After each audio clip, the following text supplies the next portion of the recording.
From Klaus Grabowski, who mistreated a 7-year-old girl and was shot dead with 7 bullets by the mother in the courtroom, to Jeffrey Doucet, who mistreated an 11-year-old boy and was shot dead by the father while being escorted to trial. Here are 20 cases where child molesters faced fatal consequences at the hands of the victim's parents. Let's dive in. Jeffrey Doucet.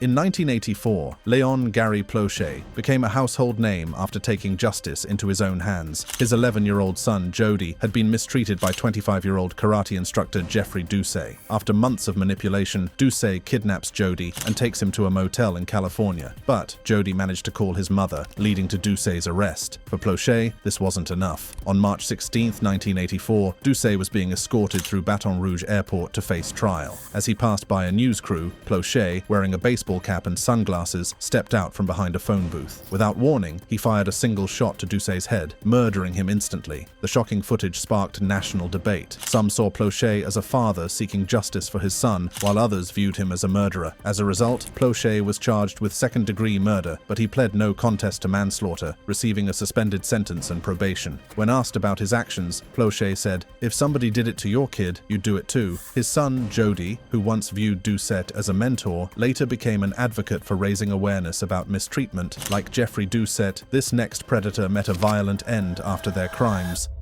Daniel Mark Driver.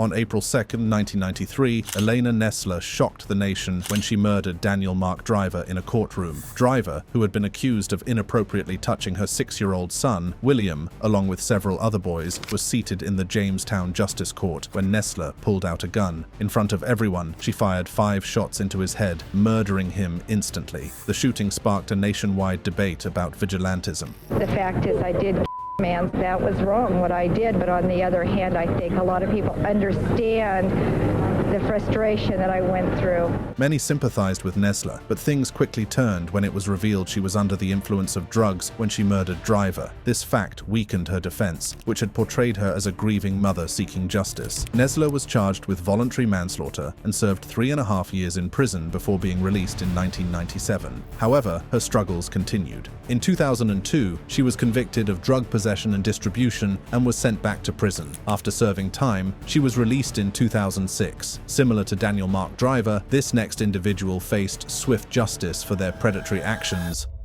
Larry Nassar. Larry Nassar used his doctor position to inappropriately touch over 265 young athletes. In other words, he manipulated his way into the lives of countless gymnasts, mistreating them under the pretense of medical treatment. His victims included Olympic gold medalists like Michaela Maroney, Ali Reisman, and Simone Biles, many of whom were just kids. Nassar's evil act began as early as the 1990s, but it wasn't until 2016 that the world learned the extent of his crimes. Despite multiple complaints starting as early as 1997, it wasn't until Maggie Nichols and her coach reported him in 2015 that USA Gymnastics took action. As a result, Nassar pled guilty to possessing child videos and inappropriately touching minors. During his sentencing in 2018, a shocking moment unfolded. Randall Margraves, the father of one of Nassar's victims, stormed the courtroom, attempting to attack Nassar in a fit of rage and grief. Margraves lunged at the disgraced doctor, but was quickly restrained by security. Would you give me 1 minute? You know that I can't do that. That's not how our legal system works.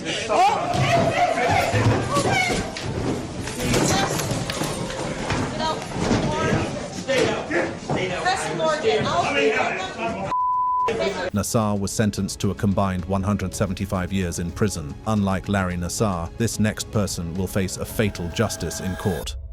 Klaus Grabowski. In 1980, Marianne Bachmeier's life was shattered when her 7-year-old daughter Anna was inappropriately touched and murdered by Klaus Grabowski, a convicted predator. Grabowski had a history of inappropriately touching young girls and had been chemically castrated, but reversed it using hormone treatments. After murdering Anna, he dumped her body in a box by a canal. During Grabowski's trial in 1981, Marianne, filled with grief and rage, smuggled a gun into the courtroom. On the 3rd day, she stood up and shot him 7 times in the back. He died instantly. Marianne Diane was arrested immediately, and her act of vigilante justice sparked a nationwide debate. Some viewed her as a mother seeking justice, while others saw her actions as murder. She was convicted of manslaughter and unlawful possession of a firearm, sentenced to 6 years, but released after serving 3. After the trial, Bachmeier married a teacher in 1985. 3 years later, they moved to Lagos in Nigeria and lived in a German camp where her husband taught at a German school, but they divorced in 1990. Also, she died in 1996 at the age of 46 and was buried next to her daughter, Anna. Just like Klaus Grabowski, this next criminal was immediately dealt with. Michael Madison. In a chilling moment of raw emotion, Van Terry, the father of Sherelda Terry, one of Michael Madison's victims, took matters into his own hands during Madison's sentencing in Cleveland. Madison, an evil predator who was convicted of mistreating and murdering Sherelda and 2 other women, had been sentenced to death, but his reaction in court enraged Sherelda's family. As the judge handed down the death sentence, Madison smirked, seemingly indifferent to the horror of his crimes. Van Terry, standing at the podium and speaking about the pain he felt losing his daughter, turned to face the predator. At that moment, Terry saw Madison's grin and snapped. Fueled by grief and rage, he lunged across the table, attempting to grab Madison, who continued to smile.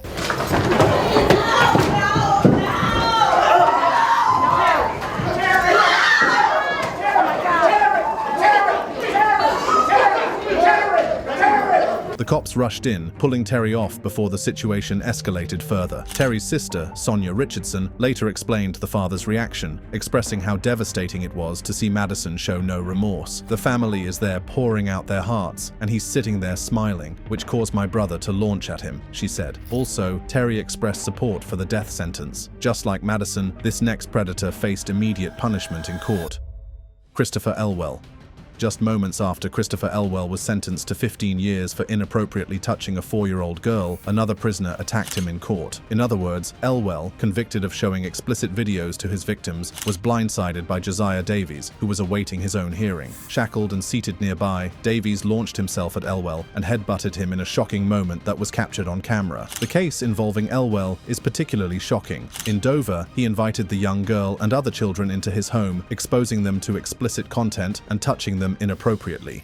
Him showing them videos of sexual acts similar to the ones that she had done. Initially, Elwell denied the accusations, but later admitted his crimes in court. He also pleaded guilty to failing to register as a predator, a violation stemming from a previous conviction in 2008. Elwell's victim's mother expressed concern over his potential for reoffending, wishing for a longer sentence. However, the judge, despite her wishes, reluctantly accepted a plea deal. This spared the victim from having to testify. Similar to Christopher Elwell, the next person was swiftly punished for their evil acts. Clifford Thomas. A violent scene unfolded in a Michigan courtroom when Dwayne Smith, the father of 3-year-old Jamila Smith, attacked Clifford Thomas, the man convicted of inappropriately touching and murdering his daughter. The confrontation occurred during the sentencing of Thomas and his girlfriend Jasmine Gordon, who were both responsible for Jamila's tragic death. Dwayne had come to the courtroom to deliver a victim impact statement, but as he faced Thomas, his rage boiled over. Dwayne lunged at Thomas and punched him in the head, sparking a chaotic brawl.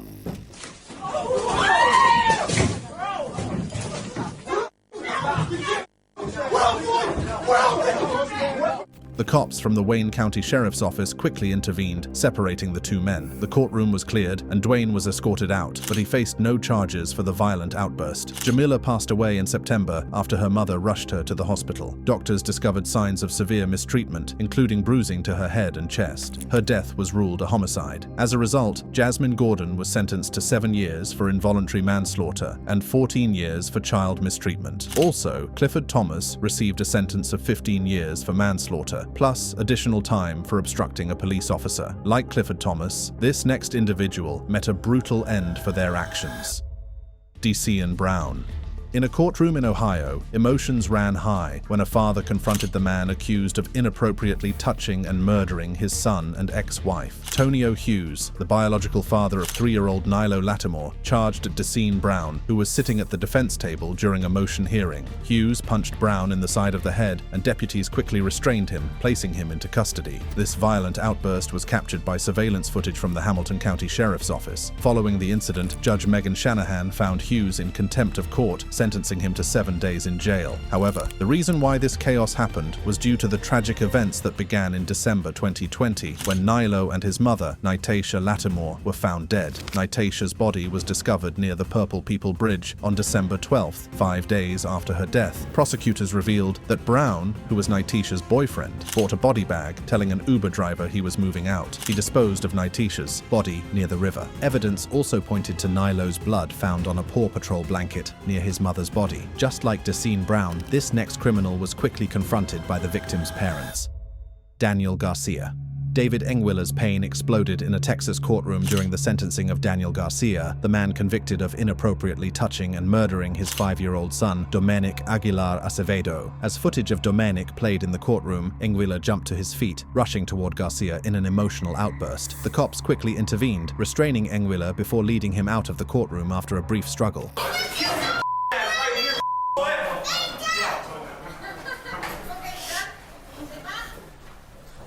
Garcia, who had been in a relationship with Dominic's mother, Nicole Aguilar, was accused of inappropriately touching the boy for years. In 2021, he murdered Dominic while staying in a motel in San Antonio. Afterward, Garcia and Aguilar drove to Colorado, where they disposed of the boy's body in a ravine. The boy's grandmother reported him missing, which led to Garcia and Aguilar's arrest in Florida. Also, Aguilar eventually led authorities to the boy's body. At his sentencing hearing, Garcia received a life sentence for his crime, while Aguilar received a 15-year sentence after agreeing to testify against Garcia. He just lay there after he got punched. Like Daniel Garcia, this next predator met a violent end after their crimes. Lucasi Kendall. On June 1, 2012, Lucasi Kendall, a white security guard, opened fire on Kijuan Bird and his best friend Michael Smathers, leaving Bird dead and Smathers paralyzed. The shooting took place outside a Miami club, and the events leading to it remain unclear. In court, Kendall claimed Bird had threatened him with racial slurs, but Smathers, who was there, denied any such exchange, stating they hadn't provoked him. Furthermore, the case took a shocking twist when it was revealed that Kendall had also been accused of inappropriately touching Bird before the shooting. The case gained further attention during Kendall's trial, where he shocked the courtroom by stating he was being prosecuted because of his race. He also claimed the truth about his actions couldn't be told due to racial bias. As the trial progressed, Bird's father, Donald, became enraged in the courtroom. My son said he need to go to prison. He don't need to be laying no mental hospital. He need to go to prison, man. Come on, sir. His emotional outburst, accusing Kendall of murdering his son, led to him being escorted out. Just like Lucas Kendall, this next criminal was quickly confronted by the victim's parents. Jose Antonio Ibarra. Laken Riley's mother, Allison Phillips, came face to face with her daughter's predator and murderer in court. The perpetrator was 26-year-old Jose Antonio Ibarra, a Venezuelan man who had entered the United States illegally in September 2022, crossing the United States southern border with Mexico. Furthermore, Ibarra was convicted of felony murder, kidnapping, and aggravated assault with attempted predatory misconduct. On November 20th, after a tense 4-day trial, the judge sentenced Ibarra to life in prison without parole. The brutal details of the crime emerged. Laken had died from blunt force trauma, her face disfigured by the inappropriate misconduct by the predator. Through tears, Allison Phillips told the court, "Jose took no pity on my scared, panicked, and struggling child." Ibarra's conviction was backed by solid evidence, including DNA and security footage linking him to the crime scene. Prosecutor Sheila Ross pointed out that Laken, in her final moments, marked him as she fought for her life. She was taken from us, from her family, from her friends, from her future. Though Ibarra is now behind bars, the Riley family's pain is far from over. Like Jose Antonio Ibarra, this next predator met a violent end after their crimes. Jared Chance. Jared Chance was sentenced to prison after he was convicted of inappropriately touching and murdering Ashley Young. The chilling crime took place in Grand Rapids, Michigan, where Ashley's body was found in Chance's basement. The rest of her remains have never been discovered. Ashley and Chance knew each other and were last seen together at a bar 1 month before the murder. During the sentencing, Ashley's mother, Christine Young, gave an emotional victim impact statement, holding a box of her daughter's cremains. "Jared Chance, I hate you. I want to rip you limb from limb and discard you, just like you did to Ashley. You threw her out like trash, and she was your friend. Why?" Christine added. "This is what's left of my daughter. If I want a hug, I have to hug a box and close my eyes." Also, Chance had turned down a plea deal that would have made him eligible for parole after 31 years, opting instead for a trial. Judge Mark Trusock sentenced him to a minimum of 100 years in prison, saying the state guidelines didn't account for the extreme brutality of Ashley's death. Similar to Jared Chance, this next individual faced swift justice for their predatory actions. Troy Varnado. In a Louisiana courtroom, a mother faced the man who inappropriately touched and murdered her daughter, expressing her fury and pain. In other words, Jolene Dufresne stood before Troy Varnado. Lindsay's body was found in the trunk of a blue Jaguar, set on fire in New Orleans East, back in June 2015. Dufresne didn't hold back. She told Varnado, "I hope you burn in hell." She went on to remind him of the tragic call Lindsay made in her final moments, begging for help. "I hope it will haunt you too, but I doubt it will," she said, as she condemned Varnado to a miserable life in prison. Varnado mistreated and murdered Lindsay after she refused his advances while visiting an apartment with his co-defendant, Thayon Sansom. Dufresne made it clear she felt no compassion for Varnado, even saying, "My heart tells me your family did not raise you to be this evil person," she continued, "but I don't have 1 ounce of compassion for you." Varnado was sentenced to life in prison plus 40 years for kidnapping and obstruction of justice. Meanwhile, Sansom pleaded guilty and received a 40-year sentence. Like Troy Varnado, this next person was quickly punished for their evil acts toward the child. Jesse Outley. At the sentencing of Jesse Outley, who was convicted of inappropriate touching and murder of 11-month-old Dior Harris, emotions exploded in the courtroom. Dior was tragically shot while sitting in a car with her family in Syracuse on April 11, 2021, and 1 day prior, he was mistreated in a very evil way. As Outley stood before the judge, Dior's parents, Desiree Seymour and Shaquiel Harris, were ready to speak, but instead of addressing the court, they confronted Outley directly, screaming at him in rage. "I want you to look at this picture on my shirt, bro. You took off from me. Fine, bro. When you go up top, nigga, done." Harris yelled at Outley to look at the photo of Dior on his shirt, and the couple clashed with court officers trying to intervene. Judge Cuffey struggled to maintain control as the parents shouted. Seymour broke down in tears, sobbing uncontrollably.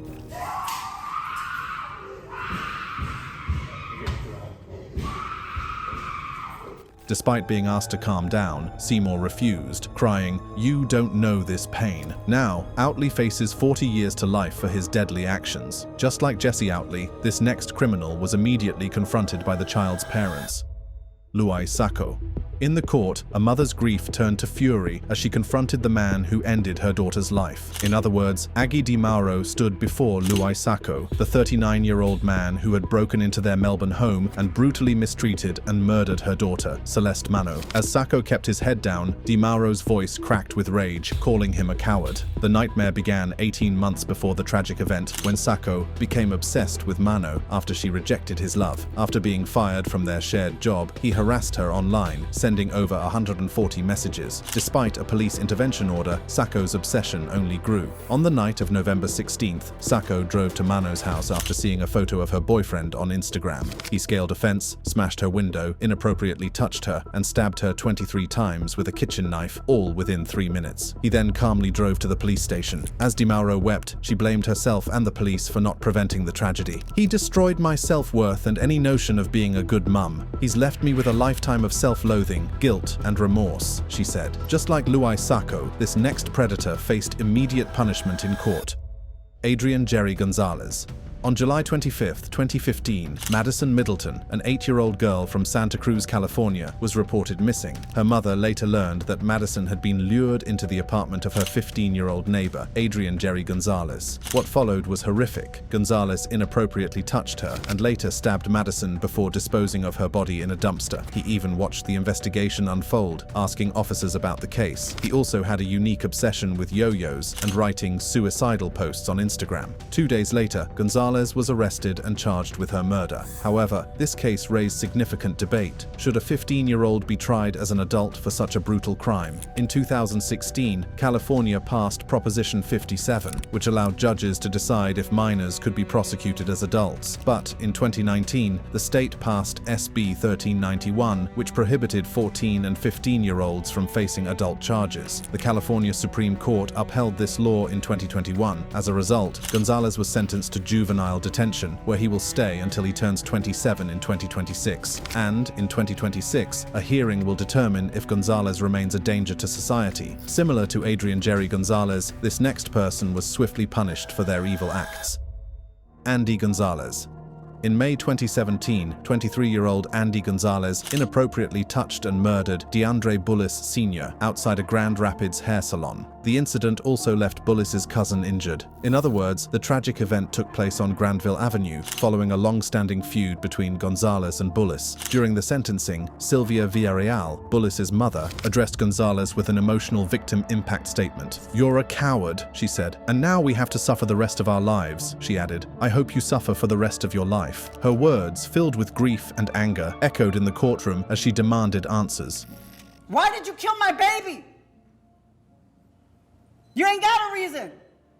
Mother, you're gonna die in prison. Gonzalez, who showed no emotion, was found guilty of second-degree murder and predatory mistreatment. He was sentenced to at least 65 years in prison. As Sylvia continued her statement, she yelled, "Now my baby is dead, so you're happy." She then added, "Not only do you suffer on earth, you're going to suffer the rest of your life in eternal hell." Like Andy Gonzalez, this next individual met a brutal end for their actions. Sarah's parents. In 2023, 10-year-old Sarah Sharif's life was brutally taken by her father, Irfan Sharif, her stepmother, Bainash Batul, and her uncle, Faisal Malik. Sarah was subjected to 2 years of predatory mistreatment, including being beaten, inappropriately touched, and tortured before her body was found in the family home in Woking, Surrey. The post-mortem examination revealed shocking injuries, over 70 external wounds, 6 probable bite marks, burns, and scalding. In addition, Sarah's parents tried to cover up the evil act. Irfan initially blamed Batul, but later confessed to murdering his daughter in a note found next to her body. The evil acts had been ongoing for months. In January 2023, Sarah started wearing a hijab to hide the bruises, and by April, she was withdrawn from school to be homeschooled. After the murder, the family fled to Pakistan, hiding for weeks before being tracked down. During the trial, the brutality of the crime shocked everyone, including her real mother. Całkiem zmieniona, posiniaczona. Gdyby mi ktoś nie powiedział, że to jest Sara, to bym w życiu nie uwierzył. Irfan was sentenced to life with a minimum of 40 years, Batul received 33 years, and Malik was sentenced to 16 years. Just like Sarah's parents, this next criminal was quickly confronted by the victim's parents. Ryan Burge.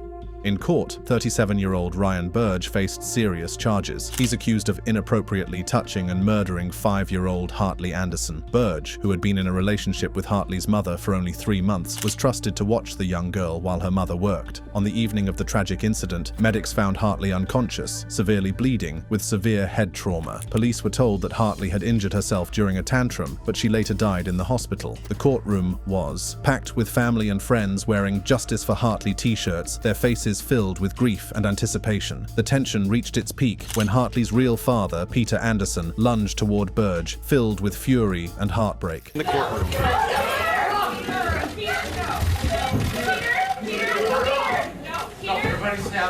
Deputies quickly restrained him and escorted him out of the courtroom in handcuffs. Hartley's mother was also carried out of the courthouse. Her real father spoke to the media. "I'll never get to see her graduate from high school, be married, or anything. He took that from us. He took the joy we had with her away. I just hope the system works. I hope the system works." Burge remains in custody with a $5 million bail. Like Ryan Burge, this next predator met a violent end after their crimes.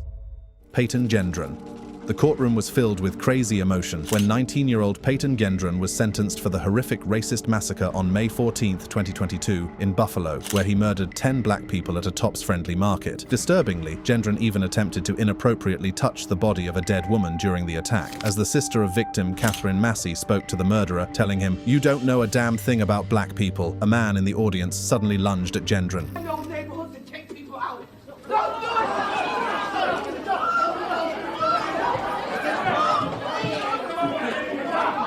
He was quickly restrained, and the emotional outburst halted the proceedings briefly. The hearing resumed with victim impact statements. Christopher Braden, one of the injured survivors, spoke about his life-changing injuries, his post-traumatic stress, and the long road ahead. Gendron, showing little emotion, apologized, admitting he murdered people because they were black, saying he had been radicalized by online hate speech, but his apology was met with anger. "You don't mean none of that, a woman shouted. Erie County Judge Susan Egan addressed Gendron directly, saying, "There can be no mercy for you." The victims also said that his actions were driven by hate, and his future will forever be confined to prison. If you enjoyed watching this video, then keep exploring by clicking on any of the cards on your screen for more exciting videos like this.